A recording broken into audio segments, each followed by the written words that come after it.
Grabatzen ari garen unean goizek ordu batetatik 17 minutu igaro diren honetan, Artolak eta Mari Ezkurrenak Elordi eta Zabaletaren aurka Tolosako Beotibar pilotalekuan jokatu duten binakako txapelketa nagusiko playoffetako lehen norgehiagokaren analisi egingo dugu. Garaipena favoritoentzat Artola eta Mari Ezkurrenarentzat izan da 22-7 emaitzarekin, eta honen beste Zaleiarrak eta Berriozartarrak finalerdiak jokatuko dituzte.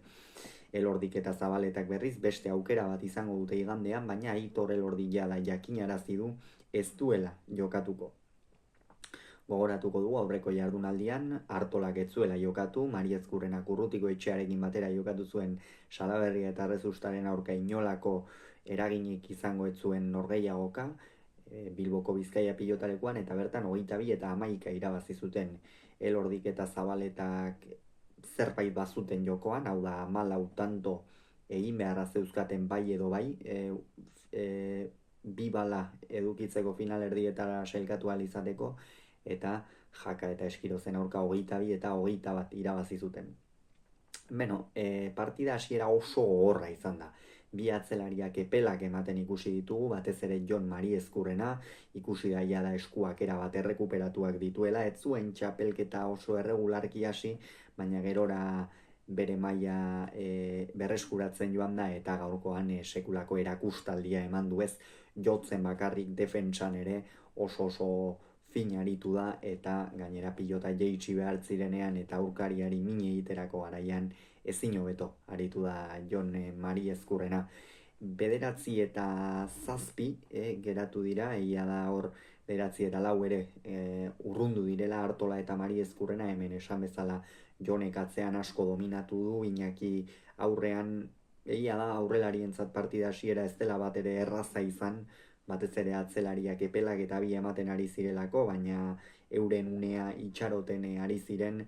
Artola Elordi baino askoz freskoago ikusi dugu hasieratik, bai defentsan, bai erasoan, eta Aitor Elordi berriz txapelketa osoan ikusi dugun bezala, ez kamuts, konfiantzari gabe, defentsan ere abiadurarik ezin emanaz, eta benetan ikeragarri sufritu du bikote urdinak, baina 7 eta 9 ere hurbildu dira, hor Zabaletak izan du, une oparo bat Elordik ere pare bat ezkerraire eder jo ditu, apur bat bere marka hori edo utziz kantxan, baina 12 eta 7 iritsi dira lehen etenaldira Artola eta Mari Ezkurrena, eta bigarren zatian ez da partidarik izan.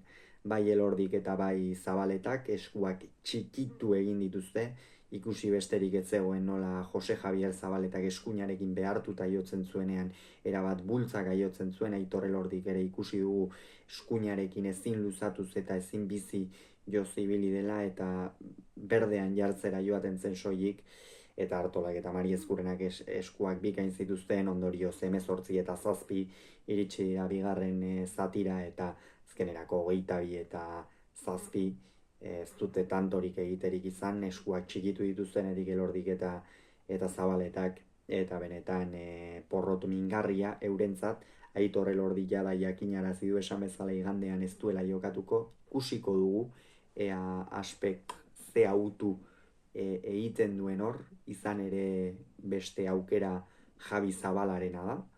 Javi Zabalak baina larun batean playoff garrantzitsua jokatu beharko du eskuzarekin batera finalerdietara sailkatu ahal izateko, eta beste aukera Salaberria litzake. Salaberria ere playoffetan izango da larun batean, beraz ikusiko dugu ea nola kudeatzen duten ea nola kudeatzen duen hau Eibarko enpresak, baina ez daukate paper erraza. Kontua kontu jada, 3 bikote erabakita daude finalerdietarako, zuzenean sailkatuta Ezkurdia eta Errezusta, eta gaur playoffetan 3. eta 4. postuetan geratu direnen arteko norgehiagokan Artola eta Mari Ezkurrena. Hauxe beraz esan beharreko, aurrengoan gehiago izango zuen, bizarren izan agur.